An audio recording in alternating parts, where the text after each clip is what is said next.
Pues muy buenos días a todos, otra vez de nuevo y bienvenidos a nuestro segundo congreso de Innovación en Rehabilitación Integral y Terapia Ocupacional, donde distintas disciplinas que estamos ligadas y relacionadas con la salud y la rehabilitación del paciente, pues nos unimos con esa finalidad de seguir creciendo como profesionales en este espacio, pues donde tratamos siempre de compartir investigaciones, proyectos y actualizaciones que nos ayuden a construir a esos profesionales del hoy, ¿no?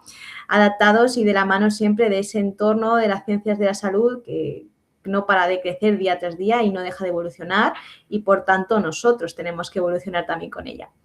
Y por ello, a lo largo de estos 2 días, el día 11 y 12 de diciembre, vamos a contar con diferentes ponencias en directo, ¿vale? Ya grabadas, donde van a estar en directo y grabadas, perdón, donde se van a exponer diferentes temáticas de actualidad, ¿vale?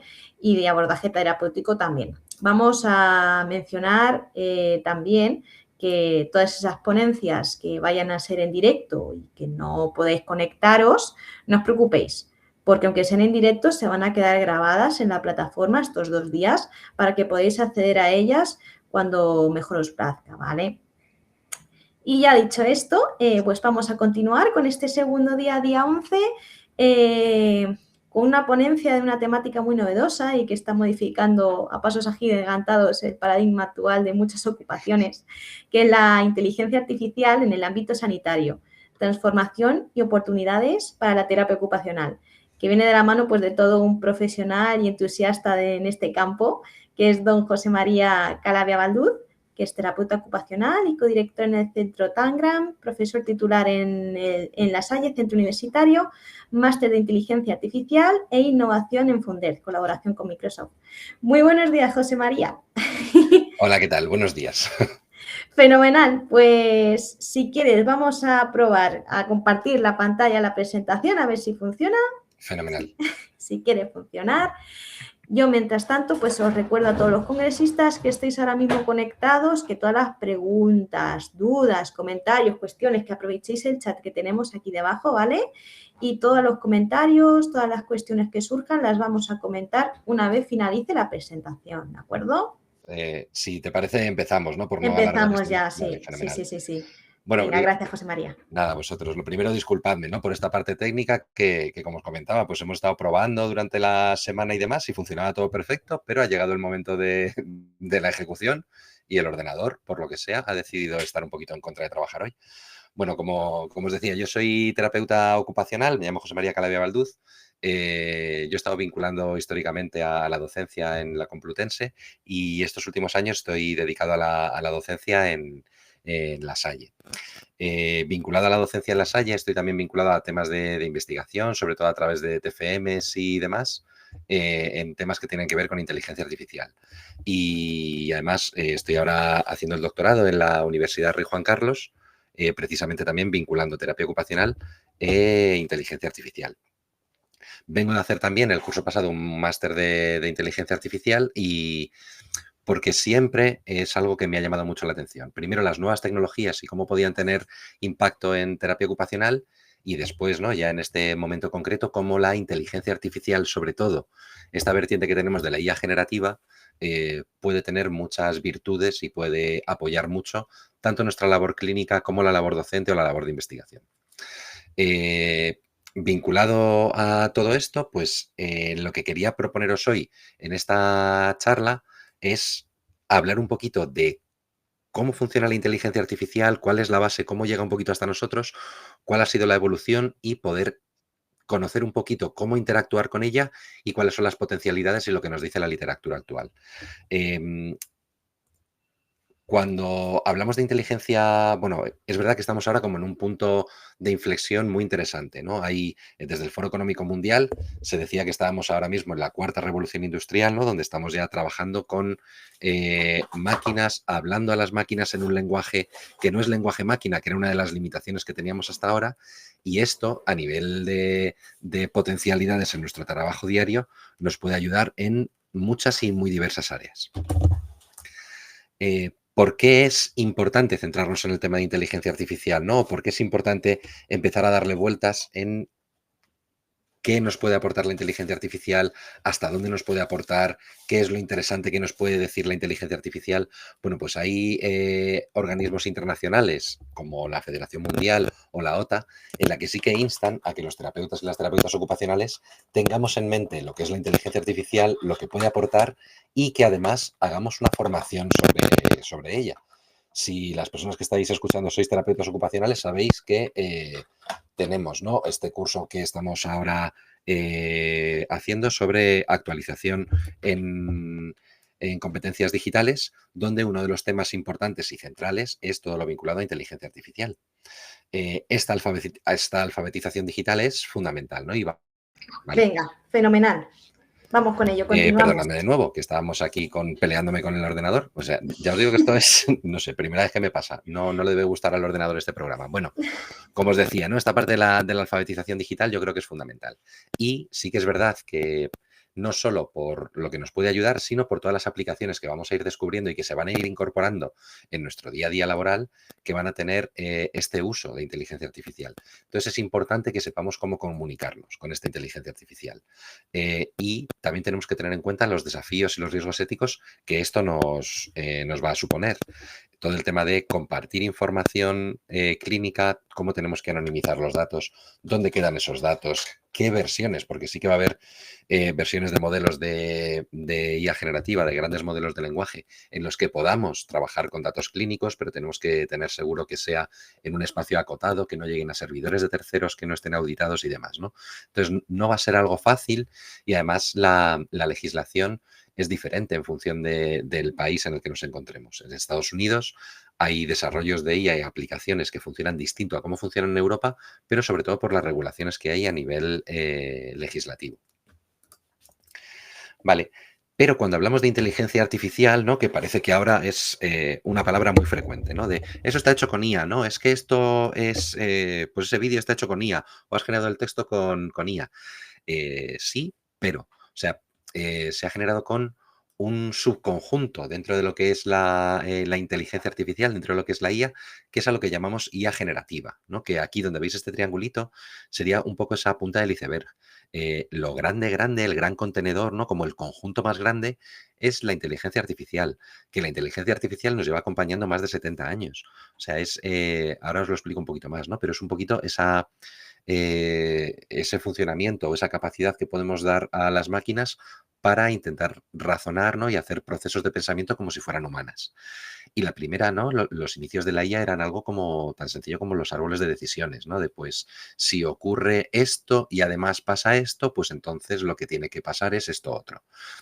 Eso ya era inteligencia artificial, ¿no? Y cosas en vuestro día a día, pues vuestro algoritmo que os dice qué series os recomienda en Netflix o cualquier plataforma, eso tiene que ver con inteligencia artificial.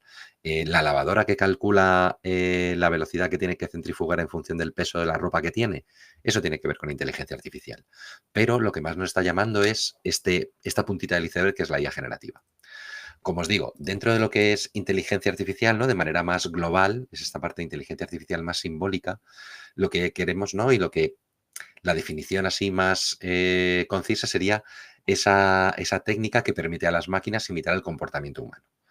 Por ejemplo, ¿no?, como os decía, si en este árbol de decisiones que podéis tener, ¿no?, si tengo un Bartel menor de 40, entonces podría pensar en la prescripción de una silla de ruedas. Este modelo de inteligencia artificial más simbólico no aprende, ¿no?, sino que va ejecutando instrucciones que están preprogramadas. O sea que yo le he tenido que decir todo lo que va a pasar y voy a tener las respuestas conocidas antes de que sucedan, ¿vale? No genera nada nuevo. Yo he programado todo de base. Yo he hecho todos los árboles de decisiones y no hay una parte de aprendizaje. Dentro de este gran contenedor tenemos o de este gran grupo, tenemos otro subgrupo, que es el Machine Learning, que es esta capacidad que tienen las máquinas de aprender. Lo que hacemos a través del Machine Learning, y esto os lo digo porque va a tener después que ver con la inteligencia artificial generativa y los modelos de lenguaje. Estoy acostumbrado a hablar gesticulando y aunque no tenga la cámara puesta estoy gesticulando un montón, que me siento un poco extraño. Pero bueno, si yo sigo. Si tenéis alguna duda o lo que sea, o no se escucha, por fin, id diciéndomelo por el chat. Como os decía, el Machine Learning tiene esta capacidad de aprender. lo que hacemos es darle miles y miles de, por ejemplo, en entorno clínico, ¿no? En entorno de terapia ocupacional, le damos miles de casos clínicos que están ya analizados y ahí le decimos qué es lo que queremos encontrar, ¿vale? Como que no se hacen unas reglas explícitas, ¿vale? Pero yo le voy a dar, pues, perfiles de pacientes, casos clínicos que tengan que ver con riesgo de caídas o que hayan sufrido caídas, y yo le voy a decir, oye, mira, revísate estos 10.000 casos y en los que ya ha habido algún tipo de caída o creemos que puede haber una caída, a ver qué hay en común, ¿no? No le digo específicamente qué es lo que tiene que encontrar en común, porque eso es lo que quiero que haga a través de este Machine Learning, ¿no? Como que vaya haciendo este aprendizaje, pero sí le digo un poquito qué es lo que quiero a nivel de salida, ¿no? Y pues mira, quiero que me relaciones con todos estos datos que puedes inferir relacionado con posibilidad de caídas. Dentro del Machine Learning lo que tenemos es como una parte con un poquito más de profundidad, que es el Deep Learning, ¿vale? Que aquí ya lo que hacemos es superponer capas, imitando un poquito a la neurología que tenemos, ¿no? Los seres vivos.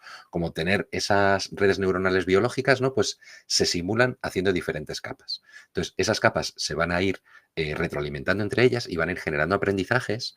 Y aquí lo que sí que vamos a dar es datos en crudo, ¿no? En este Deep Learning lo que le vamos a dar es textos, vídeos, audios, imágenes, ¿vale? Textos largos, además. Y el propio sistema, aquí ya no le tengo que decir, oye, detéctame cuáles son los patrones de tal, como que el propio sistema es capaz de identificar esos patrones sin que yo le diga qué es lo que tiene que buscar. Vale, igual, ¿no? Os ponía el ejemplo que cuando ya a nivel clínico vemos a una persona entrar en consulta, empieza a ver como unas microseñales que nos van dando información antes de que nos diga qué le pasa o cuál es su dificultad, cuál es el diagnóstico. Ya hay mucho que nosotros podemos inferir solo viendo a la persona. Pues esto es lo que ha empezado a hacer el Deep Learning, ¿no? Como que le doy la información en crudo y ya es capaz de inferir un montón de datos. Y dentro de esto empiezan la inteligencia artificial generativa y dentro de esta inteligencia artificial generativa los LLMs, que habéis escuchado mucho, que igual no lo llamáis LLMs, en español son los grandes modelos de lenguaje, y que se traducen en herramientas específicas como en ChatGPT, Gemini, Claude, Grok, DeepSeek, ¿no? Como que tenemos un gran número de herramientas basadas en IA generativa y en LLMs en concreto. Entonces, ¿cuál es la diferencia? Pues que yo ahora, como está dentro de este iceberg, ¿no? Dentro de esto que hemos ido viendo, no es que sea inteligencia artificial, sino que ha pasado por un proceso de deep learning, ¿no? O sea, de machine learning y demás, y a partir de esto podemos, a través de muchos documentos escritos por humanos, de mucho lenguaje humano, la máquina ha aprendido cómo nos comunicamos los humanos.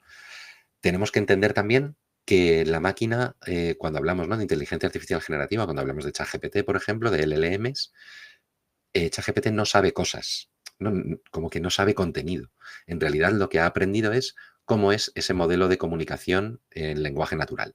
Entonces sabe hablar y sabe, ¿no? Y al final, de base, resumiendo muchísimo, hay una especie de modelo probabilístico y lo que te va contando, lo que te va respondiendo es la respuesta más probable en función de la pregunta que tú le has hecho, ¿no? Y ahora veremos cómo se clasifican esas preguntas.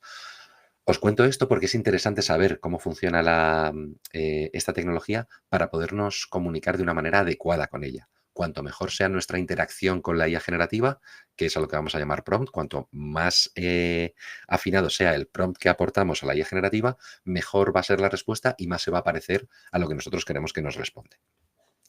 Entonces, la diferencia fundamental con esta IA clásica es que de repente es creativa. Como os decía, al principio lo que hacíamos era programar árboles de decisiones en los que sabíamos cuál iba a ser la respuesta final. Ahora no la sabemos. Ahora sabemos que le vamos a dar una entrada, pero nos va a generar una salida que nosotros no hemos programado previamente. Luego, además, se le está entrenando cada vez más a los sistemas, ¿no? Y tienen capacidad de realizar informes empáticos, pueden crear planes personalizados, pueden simular conversaciones terapéuticas, y esto tanto a nivel clínico como de investigación, como docente, nos son herramientas especialmente útiles. Ahora, si queremos entrenar una entrevista ocupacional, podemos programar un chatbot que asuma personalidades de diferentes perfiles de paciente y podemos estar pasando escalas, podemos estar haciendo entrevistas con pacientes simulados en momento académico, ¿no? Donde nosotros queramos, sin tener que desplazarnos en cualquier horario y demás. Modelos actuales vinculados a los LLMs, pues GPT, a través de ChatGPT, Claude, con toda la parte de Anthropic debajo, Llama, que es el de Meta, la antigua Facebook, Gemini, que es el de Google, ¿vale? Entonces, estos van a ser un gran aliado en nuestro día a día. Pero estos modelos de lenguaje surgen a partir de un artículo, que es este artículo, Attention is all you need, que publican algunos trabajadores de Google en 2017. En este artículo hablan de una tecnología muy concreta que se llama la arquitectura Transformer, y esta es precisamente la tecnología que nos permite acceder a estos modelos de lenguaje. Porque hasta 2017, que aparece este artículo, cuando se intentaba hacer este procesamiento de lenguaje natural, la máquina, por decir así, ¿no? Estas herramientas de inteligencia artificial empezaban a olvidar los inicios de las frases, ¿no? Como que no tenían capacidad para analizar un texto completo. Intentaban hacer el mismo análisis de frases que hacemos los humanos, ¿no? Como que vamos en orden, y se daban cuenta de que se acababan olvidando. Y si recordáis, al inicio de ChatGPT, si lo utilizáis desde los principios, era frecuente que cuando tenías una conversación larga, eso se fuera yendo de madre y fuera muy difícil la interacción. Y muchas veces lo que era más conveniente era empezar un nuevo chat y empezar a hablar de nuevo, ¿no? Como que esa ventana atencional que podía tener la IA era muy bajita. Entonces, con la arquitectura Transformer aparece ¿no? Este concepto de autoatención, de self-attention, y es que mira todo el texto de manera simultánea. O sea, no va leyendo frase a frase, sino que interpreta todo el texto de una sola vez.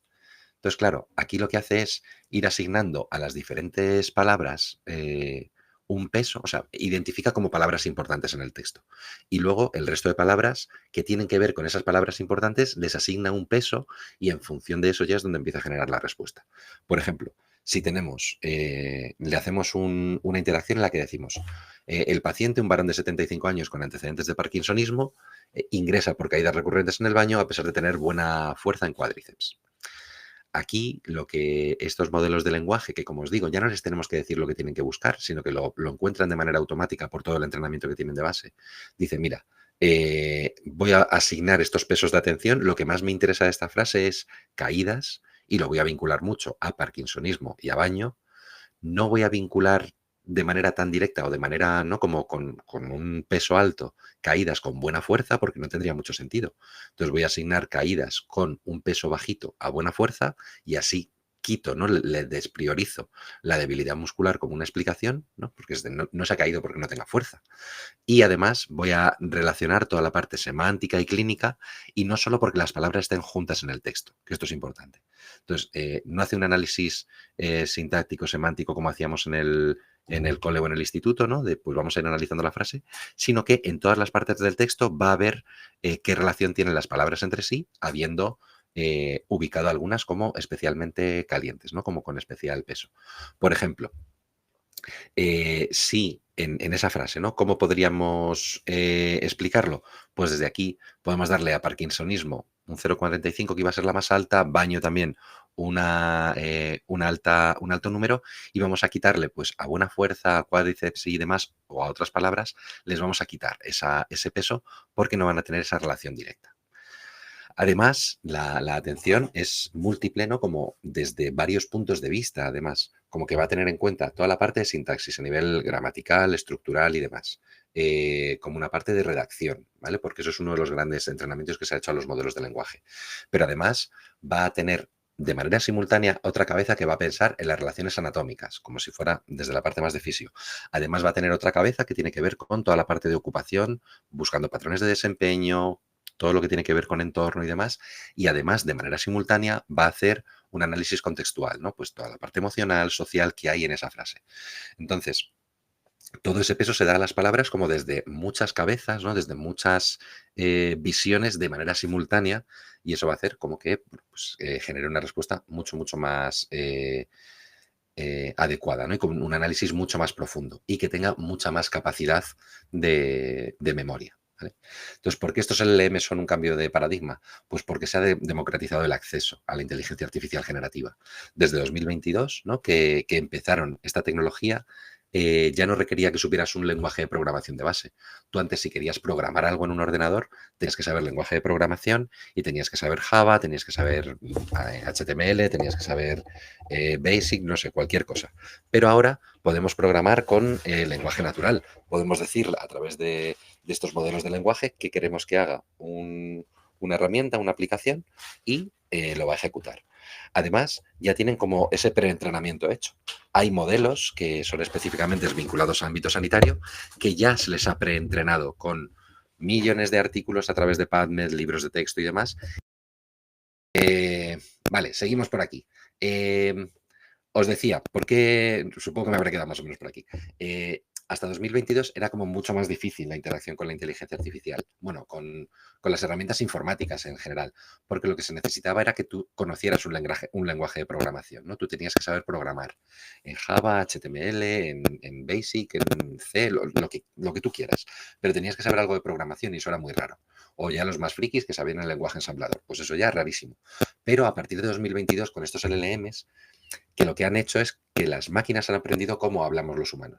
Entonces yo le puedo decir a las máquinas lo que quiero que hagan de manera natural y cada vez nos van entendiendo mejor. Entonces, desde 2022 podemos pedirle a las máquinas que hagan lo que nosotros queremos. Y eso también es un riesgo adicional, ¿no? Porque esta democratización de acceso y esta facilidad de acceso hace que cualquiera pueda acceder, pero si no tenemos una buena formación de base y no sabemos qué es lo que tenemos que pedir y cómo pedirlo, probablemente la respuesta no sea buena. Y muchas veces nos encontramos con documentos, con material generado con IA generativa que es muy cuestionable. Pero el problema no es la salida, no es lo que se ha generado, sino probablemente lo que yo he pedido a esa IA generativa.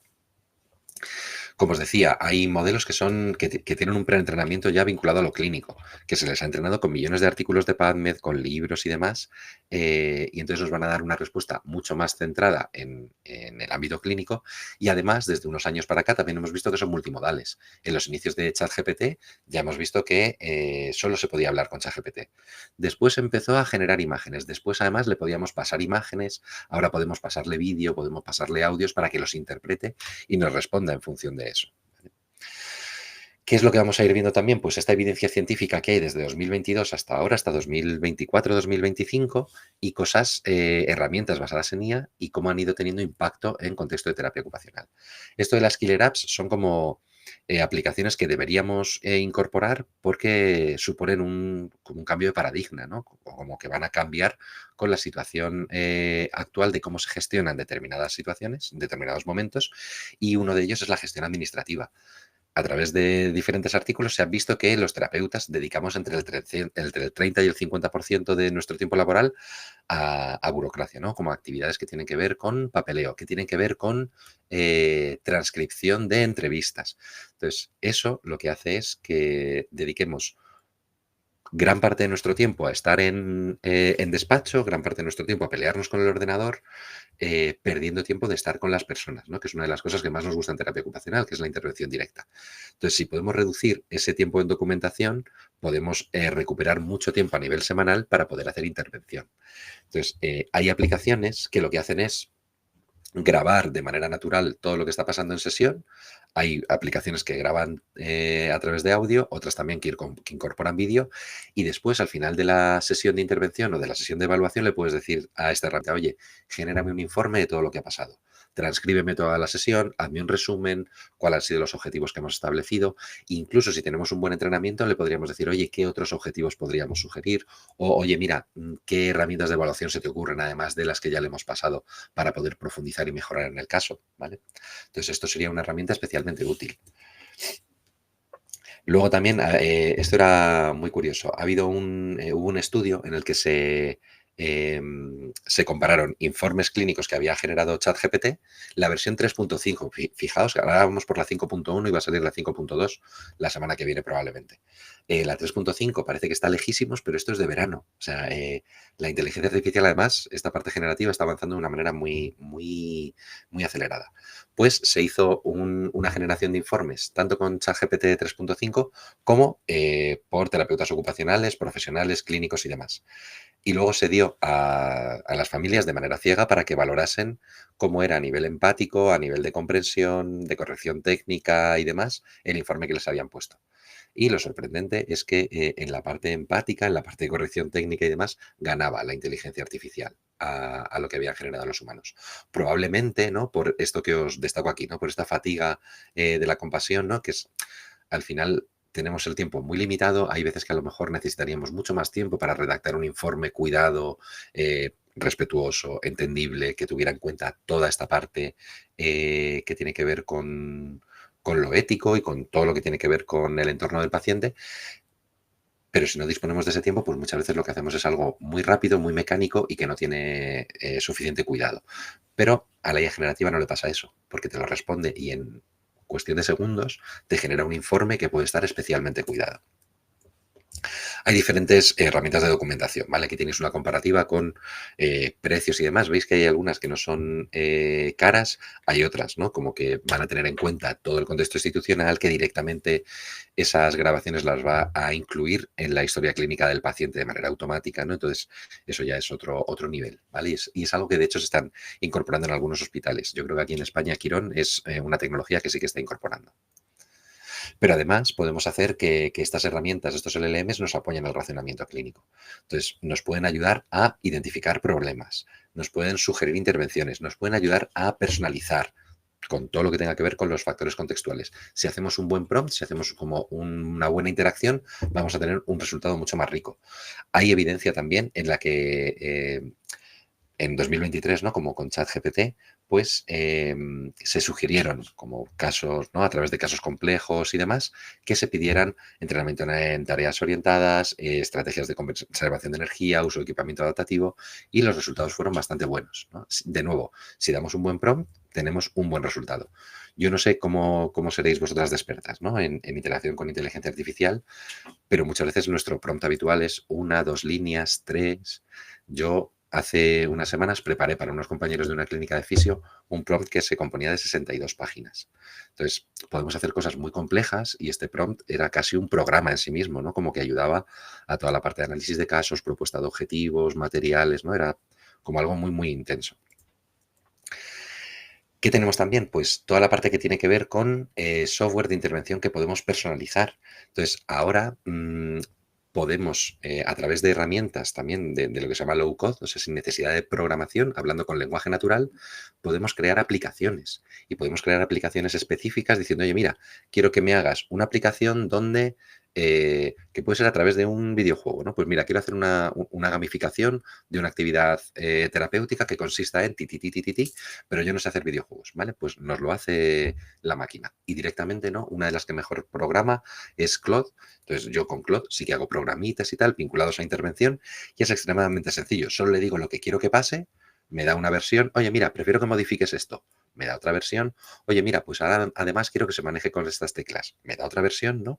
Y no necesito saber programación para poder hacer esto. Entonces, claro, podemos hacer una cosa muy personalizada para un paciente muy concreto, que lo utilice solo él, ¿no? Y que se ajuste específicamente a las necesidades que tenga. También nos puede ayudar en la parte de análisis de la actividad. Yo ahora, una de las cosas con las que estoy trasteando es poder pasarle un vídeo a la inteligencia artificial. De momento lo estoy haciendo, claro, por todo este tema de privacidad, sin que salgan pacientes y demás. De hecho, lo estoy haciendo pues de mis piernas, de mis brazos, para que haga esta parte de análisis de la actividad con, de nuevo, un buen prompt de base y me está dando unos resultados bastante interesantes. ¿Qué podemos hacer también? ¿No? Ahora estoy trabajando con una alumna la posibilidad de, después de tener una cita, una consulta en terapia ocupacional, hacer una grabación resumen de lo que ha pasado y desde ahí poder, ¿no? Pasándole esa nota de voz que nos genere un informe directamente. Me preguntáis por aquí, ¿qué utiliza, a ver, utilizas ya para generar ese prompt que has comentado previamente, de más de 60 páginas? Ahora os respondo a eso. Y si os podría dar algunos tips de funcionamiento que nos ayuden a crear un prompt, sí, también os lo voy a comentar ahora, ¿vale? Yo sí, una de los trucos, de hecho, es pedirle a los propios modelos de lenguaje que nos ayuden a mejorar el prompt, ¿no? Yo tengo un prompt de base en la cabeza y a mí la herramienta o el modelo de lenguaje que más me gusta para generar prompts es precisamente Claude. Entonces yo a Claude le digo, oye, mira, quiero darle este prompt a Gemini, a ChatGPT, a otro modelo de lenguaje, ¿cómo lo mejorarías? Y ya me da una versión mejorada de ese prompt. ¿vale? Vinculado, ¿no? Pues hemos visto también que hay aplicaciones en salud mental donde aplican terapia cognitivo-conductual de manera más eficaz, ¿no? Y con mayor adherencia a los protocolos que tienen que ver con lo cognitivo-conductual que terapeutas novatos, ¿no? Con menos experiencia. Evidentemente, cuando llegamos ya a un nivel de práctica clínica, mejoramos mucho lo que nos propone la inteligencia artificial, pero cuando estamos recién salidos, que no tenemos claro, que todavía no recordamos bien el proceso, que a lo mejor no tenemos experiencia suficiente, es un aliado potente. Lo que tenemos que tener en cuenta también es que no deja de ser como una especie de potenciación cognitiva, ¿no? O sea, tenemos que vivirlo así. No nos va a sustituir, nuestra labor no es como otras profesiones donde la IA puede amenazar, nosotros nos dedicamos al trabajo con personas.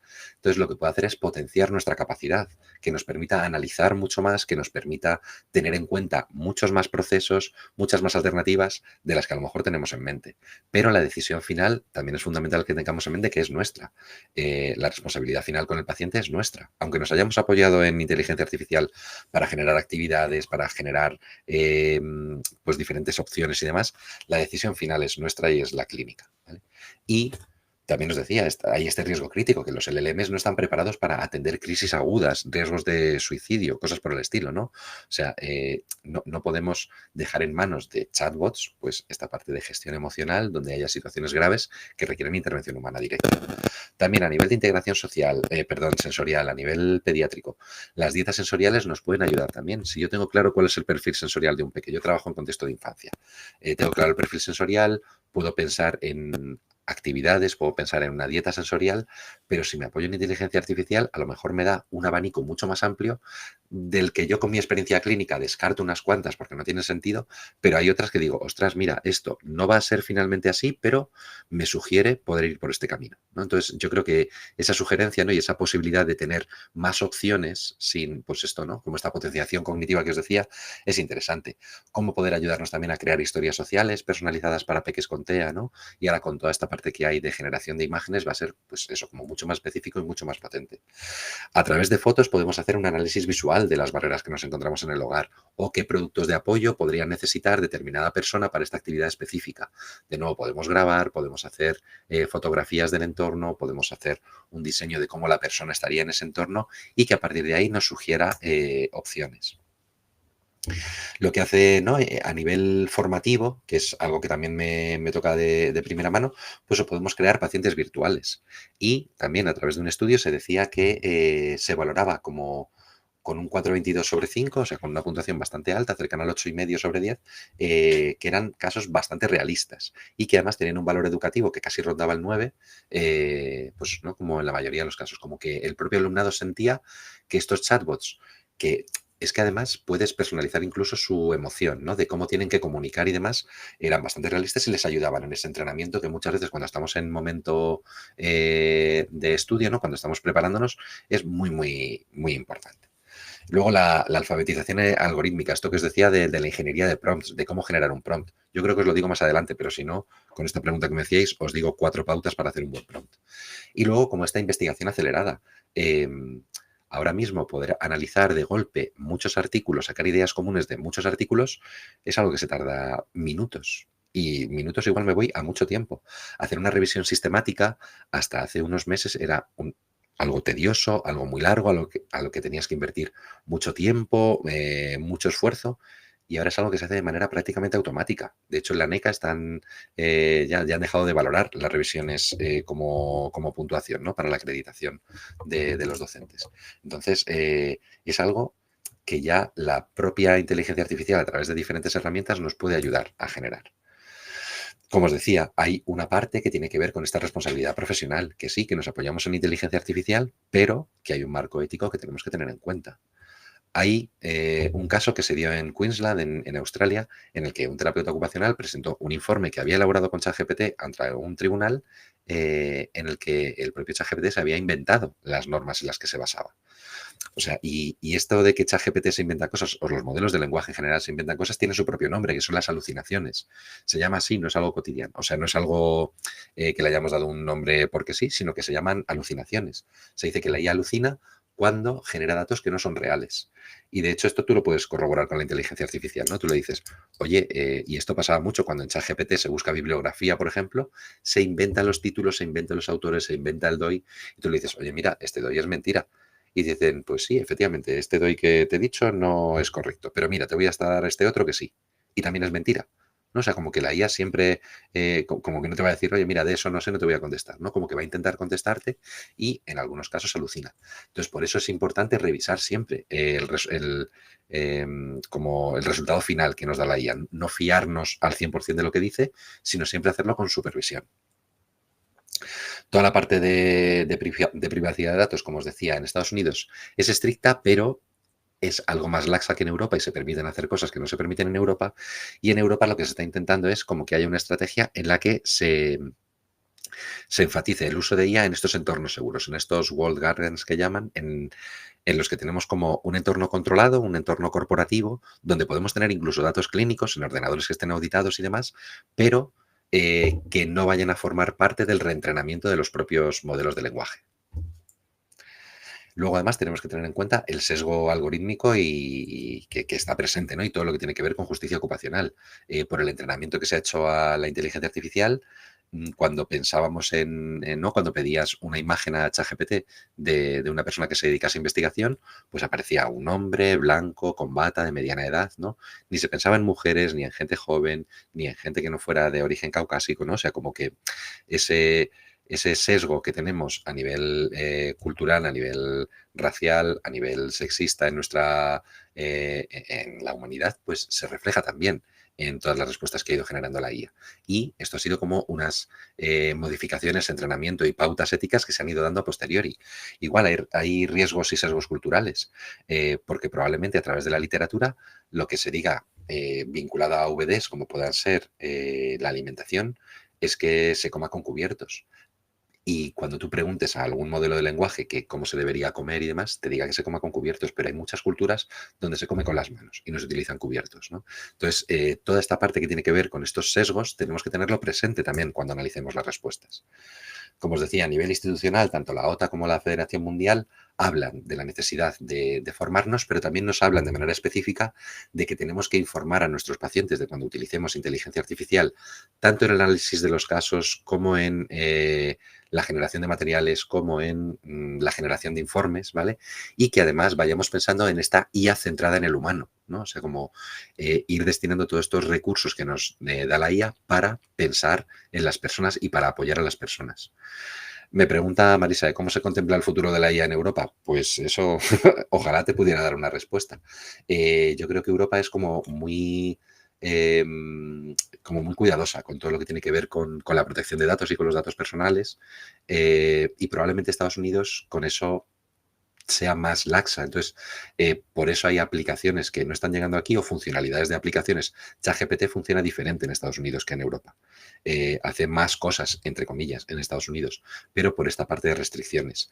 Yo creo que lo que va a atender Europa es a lo que os decía antes, a estos, como estos entornos seguros, ¿no? Que tú tengas una IA corporativa en tu empresa, pues que a lo mejor se utilice Copilot o que se utilice Gemini de Google y que todo lo que desde tu empresa, ¿no? Desde tu hospital, desde tu consulta, se haga, sea centrado en esa herramienta concreta, que no saques nada fuera, porque además esa herramienta asegura que toda la interacción no vuelve a generar el modelo y que todos los datos personales están cubiertos. Vale, os ponía aquí las referencias, ¿vale? Que, bueno, que las podéis revisar. Luego, si no os paso la presentación y demás, tenéis aquí un montón.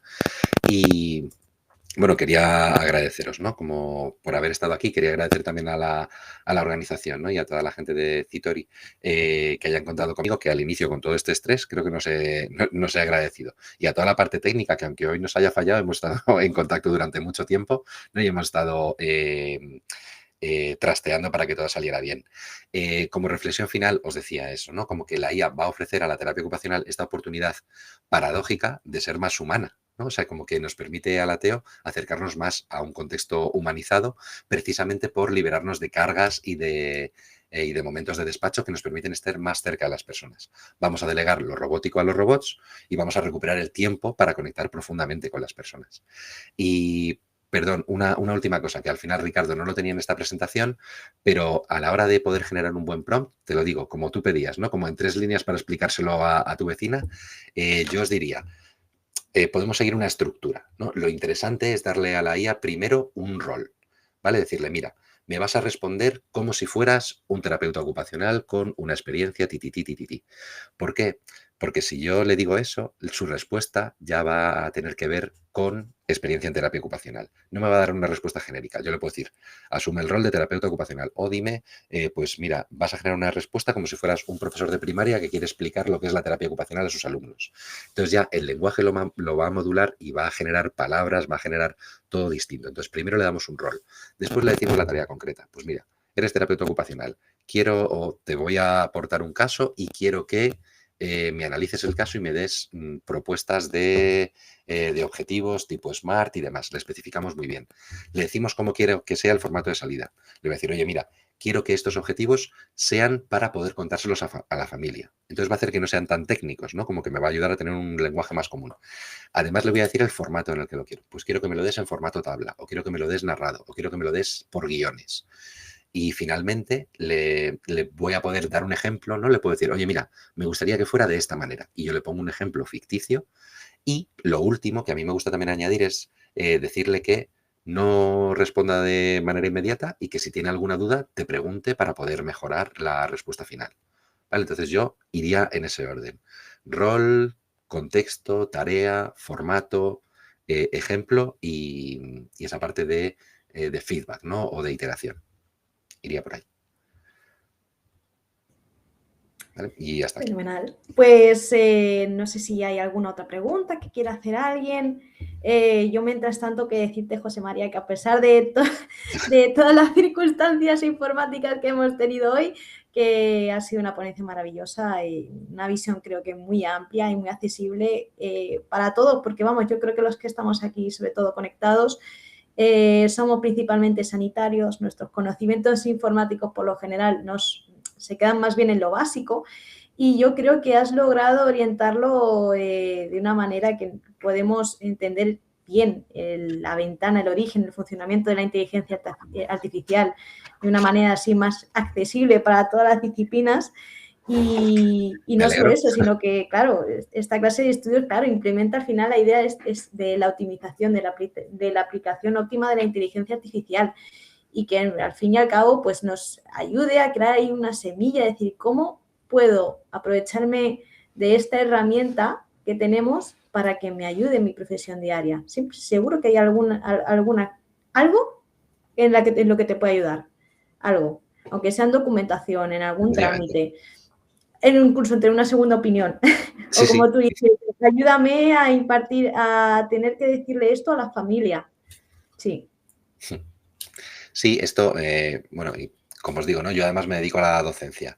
El tener herramientas, ¿no? Pues la presentación de hoy yo la he generado con una herramienta de inteligencia artificial. Yo le he dicho lo que quería que contase y me ha preparado las diapos, ha metido las imágenes. Sí. Si veis, ¿no? Pues ha respetado además meter el loguito aquí del Citori, ha cogido como sus colores corporativos y demás, ¿no? Entonces esto, pues eso, ¿no? Es liberar tiempo, ¿no? Que al final pues, es algo bastante preciado. Efectivamente, que cada vez nos hace más falta. Pues nada, si no hay ninguna pregunta más, coincido con todos los congresistas, ha sido una ponencia muy interesante. Lo dejamos aquí. Muchísimas gracias, José María, por tu tiempo. Sabes que tienes en esta casa, Citori, lo que necesites, forma ya parte de nuestra familia, así que lo que necesites. Y muchísimas gracias también a todos los congresistas que estáis al otro lado por vuestra paciencia también en esta charla. Y vamos a terminar las charlas de esta mañana, ¿vale? No obstante, no os vayáis muy lejos porque vamos a tener a las 4, justo ya para después de comer, otra ponencia titulada Hacia un modelo comunitario en terapia ocupacional, clave para la rehabilitación integral en España, por Pablo Cantero Garlito y Daniel Emerick Maulé. Muchísimas gracias y que paséis muy buena tarde. Hasta luego. Hasta luego, gracias.